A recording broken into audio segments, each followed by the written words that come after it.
আপনি কিভাবে বুঝবেন যে আপনি পৃথিবীর সবচাইতে সুখী মানুষ? রাসূল সাল্লাল্লাহু আলাইহি ওয়াসাল্লাম এই বিষয়ে হাদিস বর্ণনা করেছেন। তিরমিজি শরীফের 2346 নম্বর হাদিস। রাসূল সাল্লাল্লাহু আলাইহি ওয়াসাল্লাম বলেছেন, তোমাদের কারো মধ্যে যদি এমন 3টি গুণ পাওয়া যায় তাহলে সে সবচাইতে পৃথিবীর মধ্যে সুখী মানুষ। 1 নাম্বার, যদি আপনি ঘুম থেকে উঠে দেখেন যে আপনার ফ্যামিলি নিয়ে আপনি অনেক সুখে আছেন, হাসি খুশি আছেন, ভালো আছেন, তাইলে পৃথিবীর মধ্যে সবচেয়ে সুখী মানুষ। 2 নাম্বার, আল্লাহ রাসূল সাল্লাল্লাহু আলাইহি ওয়াসাল্লাম বলেন, যদি আপনি দেখেন ঘুম থেকে উঠে যে আপনার শরীরটা আলহামদুলিল্লাহ ভালো আছে, তাহলে আপনি মনে করবেন পৃথিবীর সবচেয়ে সুখী মানুষ আপনি।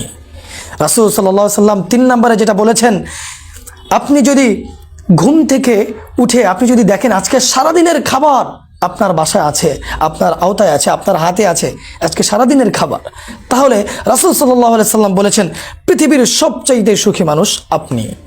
এজন্য এই হাদিস আল্লাহ রাসূল বর্ণনা করেছেন, আপনি কিভাবে বুঝবেন আপনি পৃথিবীর সুখী মানুষ? আপনি এই 3টি গুণ যদি আপনার মধ্যে থাকে তাহলে আপনার বুঝতে হবে পৃথিবীর মধ্যে সবচাইতে সুখী মানুষ আপনি।